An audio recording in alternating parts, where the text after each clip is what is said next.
La vida de un arquero medieval era brutal física y mentalmente y en todos los aspectos importantes. No se trataba solo de disparar flechas.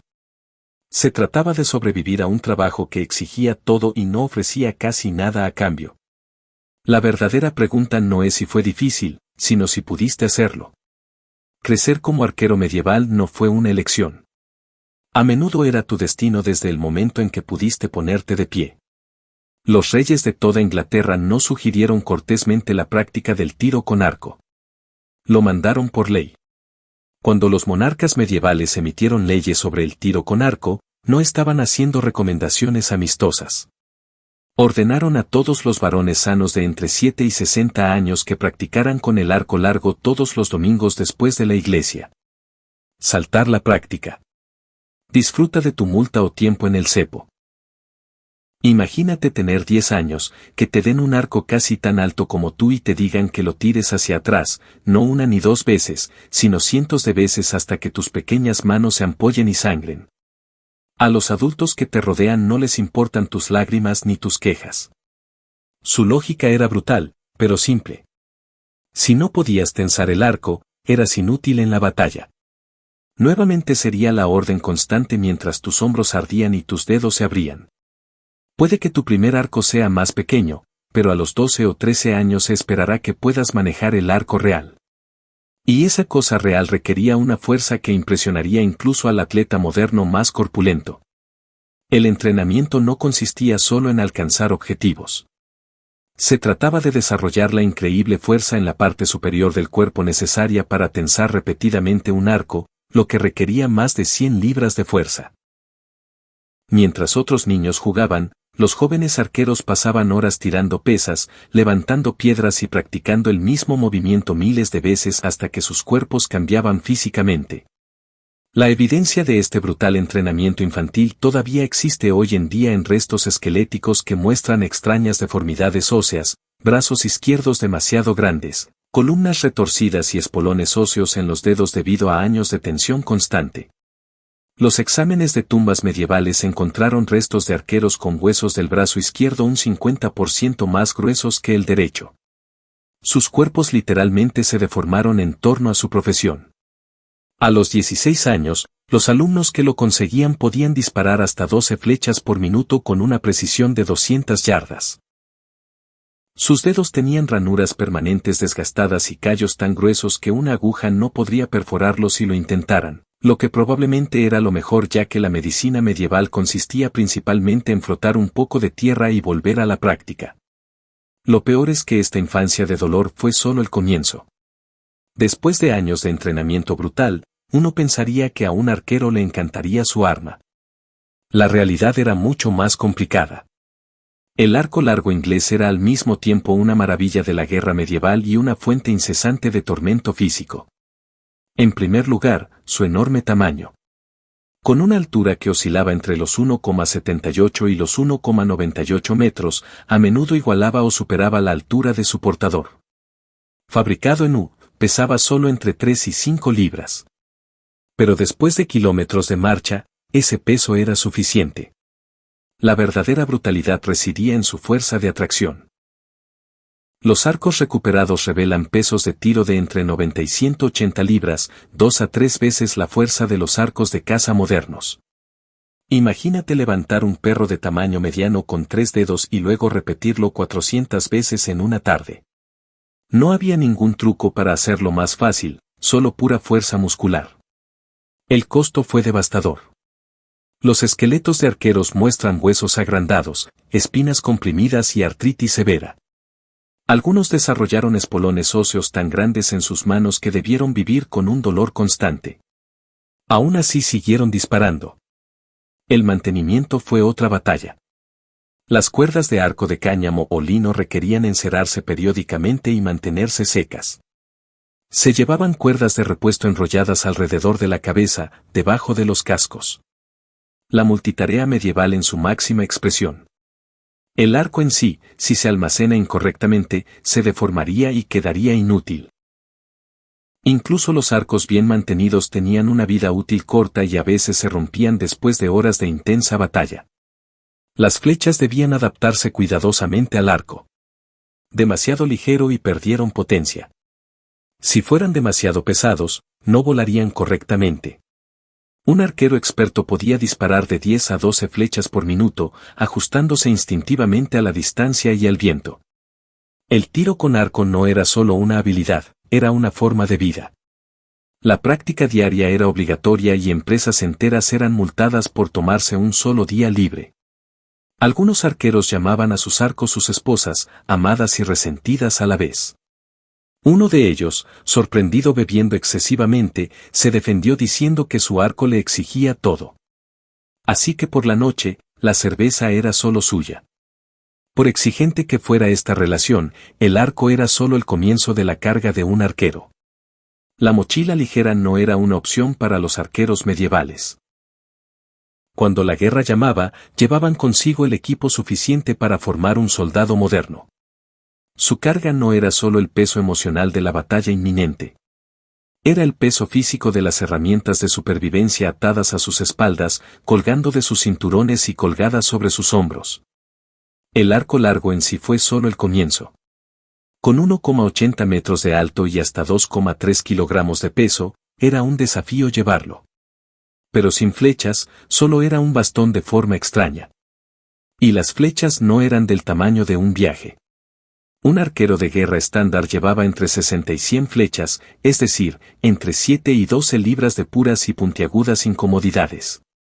Estos no estaban cuidadosamente empaquetados en elegantes aljabas traseras como en las películas. La mayoría de los arqueros llevaban flechas colgadas de la cadera, las metían en las botas o simplemente las clavaban en el suelo con la esperanza de que nadie tropezara. Quedarse sin munición en medio de una batalla era una sentencia de muerte.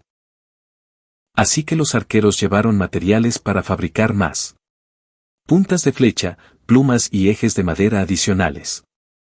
Los inteligentes tenían kits de emplumado de emergencia porque nada aumenta el estrés en el campo de batalla como hacer manualidades bajo fuego. La cuerda del arco fue otro problema. La lluvia hacía que las cuerdas de cáñamo se estiraran, por lo que los arqueros llevaban al menos 3 de repuesto envueltas en tela encerada. Algunos guardaban las piezas de repuesto en bolsas, otros en sus cascos. Algunos supuestamente los almacenaban en grietas del cuerpo menos mencionables. Cuando tu vida depende de cuerdas secas, la dignidad es opcional. Los arqueros con armadura se llevaron la peor parte. La mayoría llevaba chaquetas acolchadas que pesaban entre 10 y 15 libras, como si estuvieran peleando dentro de un colchón. Los afortunados llevaban cota de malla, lo que añadía 20 libras más. Los cascos pesaban entre 3 y 5 kilos más. Un escudo podría añadir 3 más. Luego vinieron las armas. Una daga, un martillo o un hacha. Porque apuñalar es el plan A, pero aplastar es el plan B. Comida, agua, capas, encendedores y botas de repuesto se acumularon como peso extra.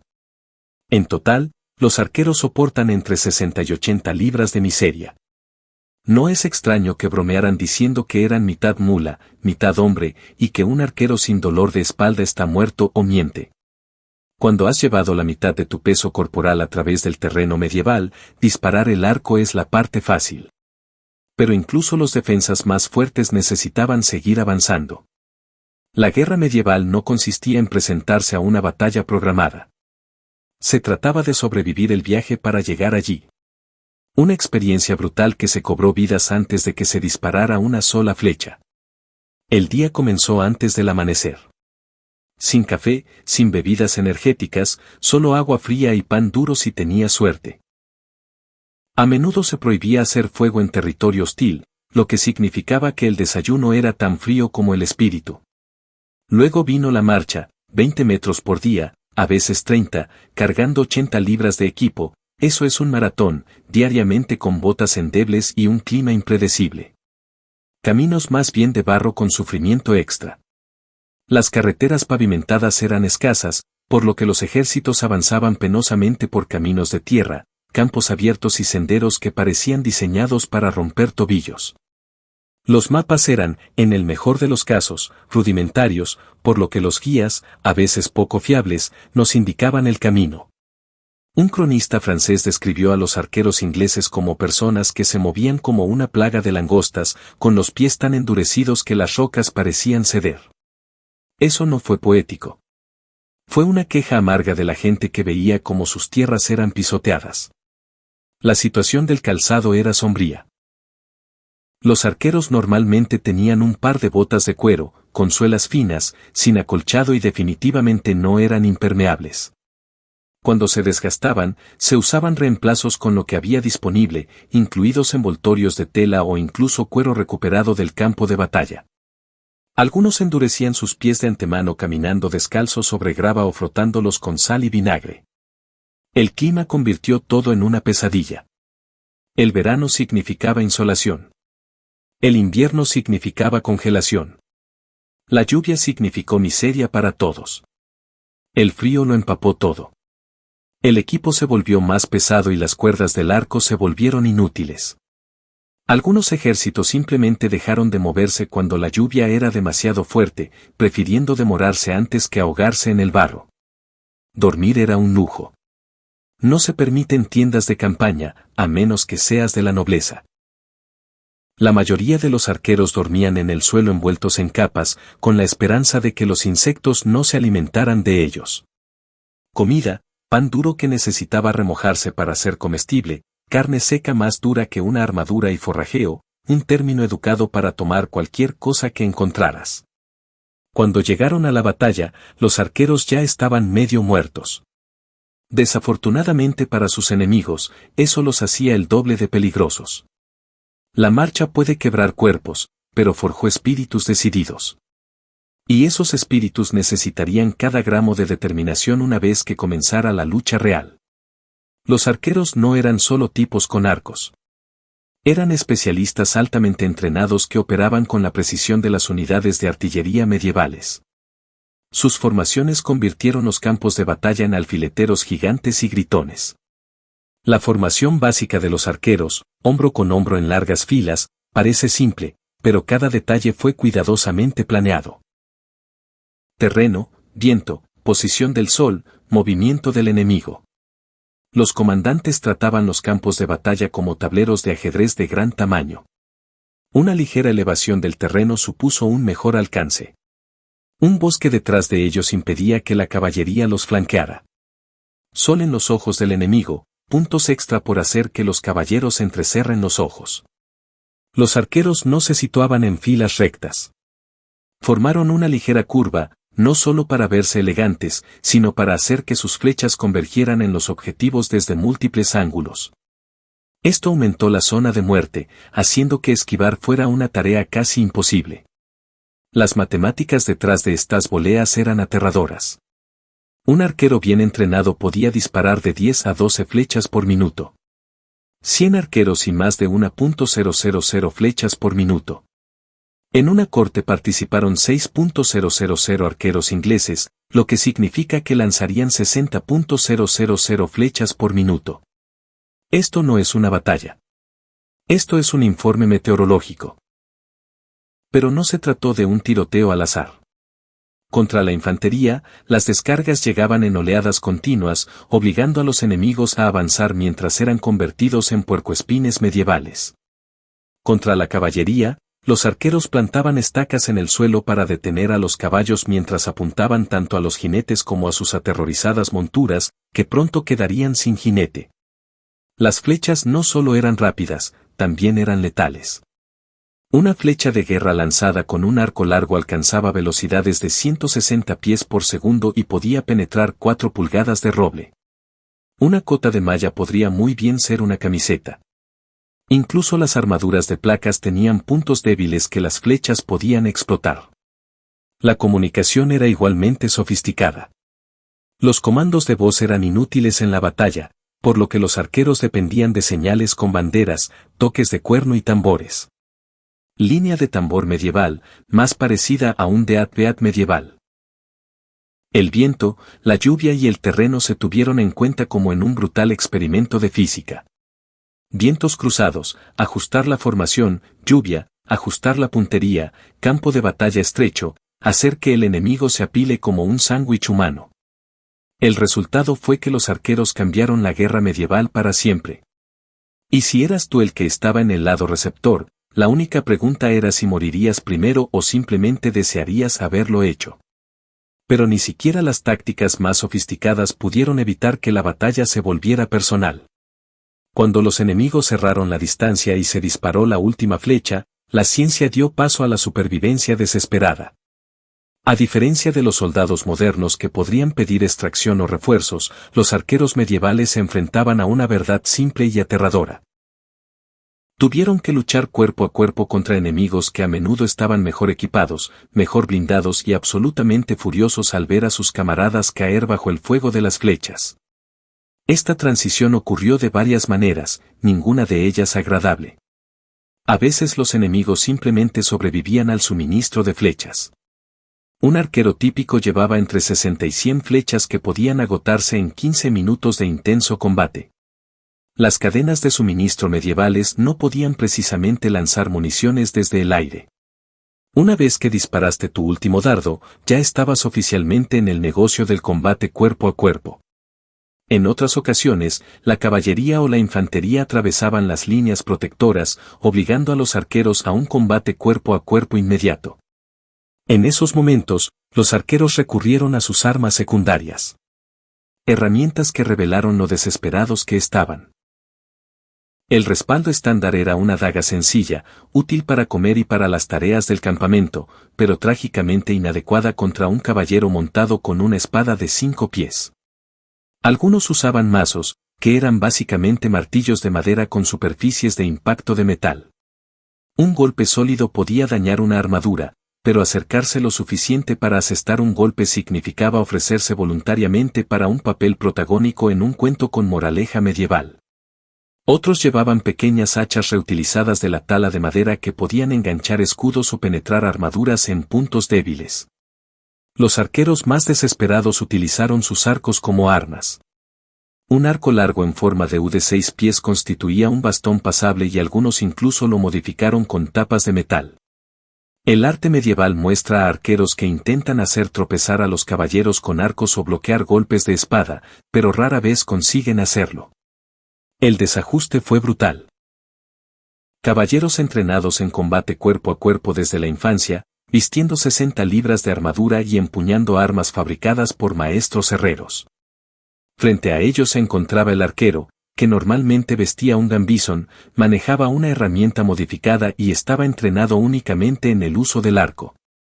Un escritor medieval describió esto como un ratón luchando contra un gato, aunque un ratón que anteriormente había matado a toda la familia del gato. No todos los arqueros murieron. Algunos escaparon, otros sobrevivieron con heridas y unos pocos incluso capturaron armas enemigas. Pero una vez que un arquero se quedaba sin flechas, la supervivencia a menudo se convertía en una cuestión de pura suerte.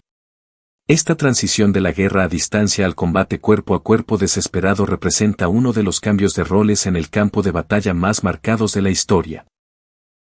En cuestión de minutos, los asesinos a distancia de élite se convirtieron en perdedores que luchaban por sobrevivir. A quienes de alguna manera sobrevivieron a esta terrible experiencia les esperaba otro desafío, uno que ninguna arma podría vencer. La medicina del campo de batalla medieval combinaba conocimiento genuino con tratamientos tan extraños y peligrosos que a menudo terminaban lo que las armas enemigas comenzaban. Para los arqueros que sobrevivieron al combate, la verdadera lucha apenas comenzaba. Las heridas de flecha eran irónicamente comunes entre los propios arqueros. Los incidentes de fuego amigo eran frecuentes en el caos de la batalla. Estas perforaciones causaban extensos daños internos, y los cirujanos medievales llamaban afortunadas a las flechas que atravesaban limpiamente las heridas, ya que al menos podían limpiarse por ambos lados. La extracción fue una pesadilla. Las herramientas especializadas, como el pico de un cuervo, sujetaban puntas de flecha incrustadas, pero las tasas de éxito rondaban el 50%. El otro 50% obtuvo un plan de jubilación anticipada, aunque no el tipo que deseaban. Las heridas cuerpo a cuerpo presentaban diferentes problemas. Los cortes limpios de espada a veces sanaban, pero los cortes irregulares y las extremidades aplastadas a menudo llevaban a la pandilla a la ruina. La amputación era la única opción, pero las tasas de supervivencia eran desalentadoras. El primer tratamiento para la mayoría de las heridas era el vino. No para beber, sino para verter directamente sobre las heridas. Resulta que los médicos medievales y los camareros modernos estaban de acuerdo en al menos una cosa. El alcohol lo arregla todo. El cierre de la herida fue un espectáculo de terror. Los cirujanos cosían las heridas con cerdas de ánima hueca y aire de caballo, a menudo sin esterilizarlas. La cauterización con hierro caliente detuvo el sangrado, pero creó tejido quemado infectado. Los lugares de recuperación fueron peores.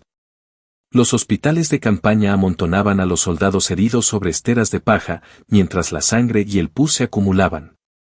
La contaminación cruzada no era solo un riesgo. Prácticamente se alentó. La teoría de la infección medieval era, en el mejor de los casos, cuestionable.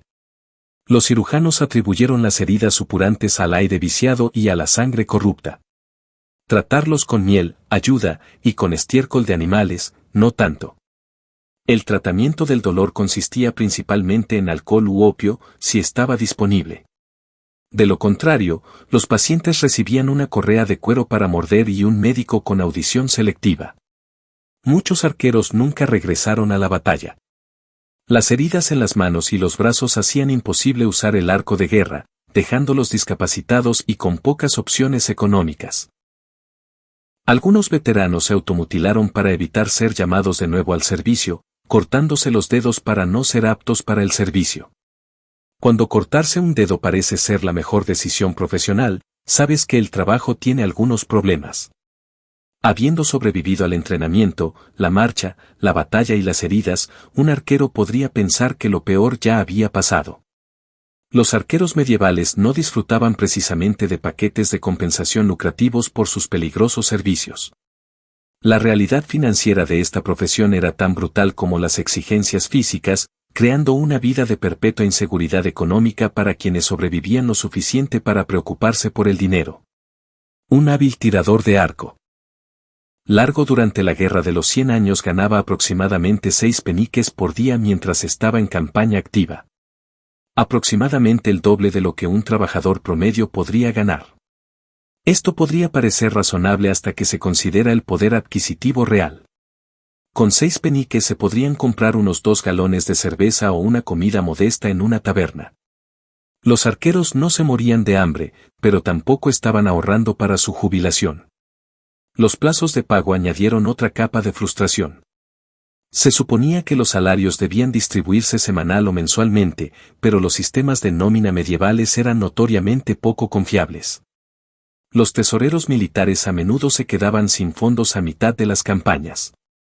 Los arqueros a veces pasaban meses sin cobrar, pues se esperaba que siguieran luchando eficazmente mientras trabajaban esencialmente para la ius, a petición de sus señores o de la corona. Esta incertidumbre en los pagos condujo directamente a uno de los aspectos más controvertidos de la economía de los arqueros, el saqueo. Los arqueros no remunerados o mal pagados naturalmente recurrieron al salvamento en el campo de batalla y al saqueo civil para complementar sus ingresos. Aunque oficialmente se desaconsejaba fuera de circunstancias específicas, el saqueo se aceptaba tácitamente como un mal necesario para mantener el funcionamiento de los ejércitos cuando fallaban los sistemas de pago oficiales. El valor de los restos del campo de batalla podría superar el salario anual de un arquero. La armadura de un caballero capturado podría valer más de 5, el equivalente a 6 meses de salario. Incluso hallazgos más modestos, como botas, armas o caballos útiles, representaron ganancias inesperadas significativas. Los militares medievales describían una feroz competencia entre arqueros para robar objetos valiosos de los campos de batalla antes de que sus compañeros pudieran reclamarlos. Entre campañas, el panorama financiero se volvió aún más sombrío. Se esperaba que los arqueros profesionales mantuvieran sus habilidades y equipos sin recibir paga durante los periodos sin campañas. Muchos se dedicaron a trabajos agrícolas estacionales o practicaron oficios como carpintería o herrería durante estos periodos.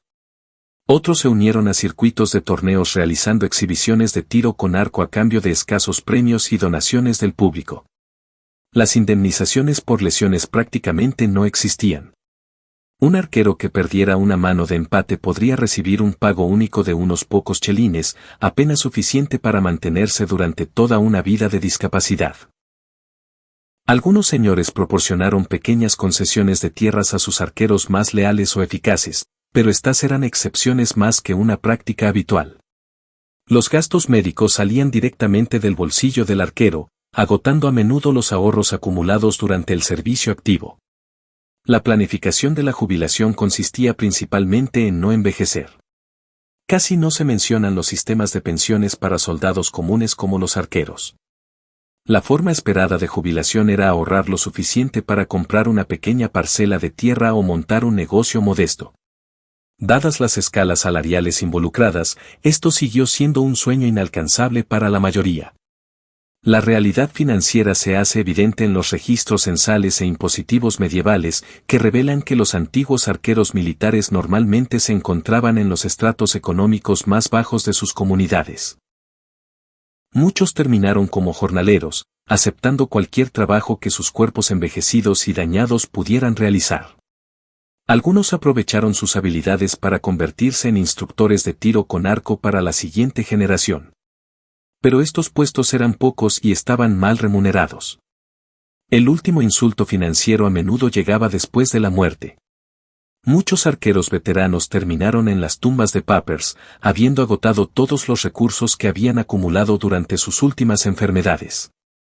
Las mismas manos que habían defendido reinos no podían permitirse enterramientos adecuados. Más allá de las dificultades económicas, los arqueros se enfrentaron a otro desafío igualmente profundo.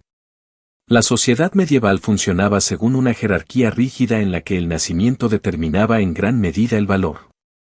Dentro de este sistema, los arqueros ocupaban un peculiar terreno medio, demasiado valioso para ignorarlo, demasiado común para respetarlo verdaderamente. Su posición social fluctuaba según los vientos políticos y las necesidades militares, creando una clase de hombres que nunca encajaban del todo en ningún lugar. Durante los tiempos de paz, los arqueros volvieron a integrarse en las clases bajas de las que provenían. Los antiguos arqueros militares se convirtieron en zapateros, taberneros y sepultureros. Un día, estaban reinando la muerte sobre el enemigo. Al siguiente momento estaban sirviendo cerveza a un hombre que nunca había salido de su pueblo. Su servicio militar tuvo poco valor social en la vida civil. Sin reconocimiento especial, no hay riqueza garantizada. La aristocracia veía a los arqueros con una mezcla de desdén y aprecio a regañadientes. La literatura medieval escrita por y para nobles con frecuencia los describe como toscos y sin refinar. Sin embargo, estos mismos textos reconocen su eficacia en el campo de batalla. Un noble francés se quejó famosamente de que el tiro con arco era un arte injusto que permitía a los de baja cuna matar a sus superiores desde la distancia. Quizás el mayor elogio ambiguo que se le haya hecho jamás a la profesión. La gente común tenía sus propias opiniones contradictorias. Los arqueros que regresaban a menudo se enfrentaban a sospechas. Eran hombres que habían presenciado atrocidades, participado en saqueos y sobrevivido a batallas brutales. Algunas comunidades incluso promulgaron ordenanzas contra los problemas que pudieran causar los arqueros que regresaban, lo que sugiere que su comportamiento en el campo de batalla no siempre desaparecía una vez que regresaban a casa. La Iglesia añadió otra capa de complejidad. La doctrina oficial condenó el uso de armas de fuego contra hermanos cristianos y las bulas papales apuntaban específicamente a las ballestas y los arcos largos. Esto dejó a muchos arqueros en una situación moral comprometida, celebrados por reyes condenados por sus sacerdotes. Algunos intentaron comprar el perdón espiritual con grandes donaciones a la Iglesia. Otros simplemente esperaban que su precisión en el campo de batalla pudiera impresionar a San Pedro. Las perspectivas de las mujeres eran igualmente complicadas. Los arqueros tenían ingresos decentes durante el servicio, lo que los convertía en proveedores atractivos. Sin embargo, sus frecuentes ausencias y altas tasas de mortalidad los convirtieron en compañeros poco confiables a largo plazo. Algunas ciudades incluso tenían tasas de viudas notablemente más altas en áreas conocidas por proveer arqueros. La frase "hasta que la muerte nos separe" probablemente nos resulte demasiado familiar. Los niños observaban a los arqueros con admiración y temor. Los niños los admiraban, pero tenían miedo de ser seleccionados para el entrenamiento. Los reclutadores que llegaban a los pueblos se encontraban con una peculiar mezcla de entusiasmo y desvelos. Las madres metían a sus hijos más fuertes en los vendedores, mientras que los padres los presentaban de mala gana, sabiendo que la supervivencia dependía de poseer una habilidad útil. En última instancia, los arqueros vivían entre mundos. Respetados en la guerra, tolerados en la paz, pero rara vez plenamente integrados en la sociedad. Dominaron un arma tan exigente que alteró sus cuerpos, se enfrentaron a peligros que aterrorizarían a los soldados modernos y todo esto lo hicieron por salarios que apenas les alcanzaban para alimentarse. Entonces, ¿crees que tienes lo necesario para ser un arquero medieval? Si es así, felicitaciones. Tienes más agallas que la mayoría de los caballeros que alguna vez usaron una armadura elegante.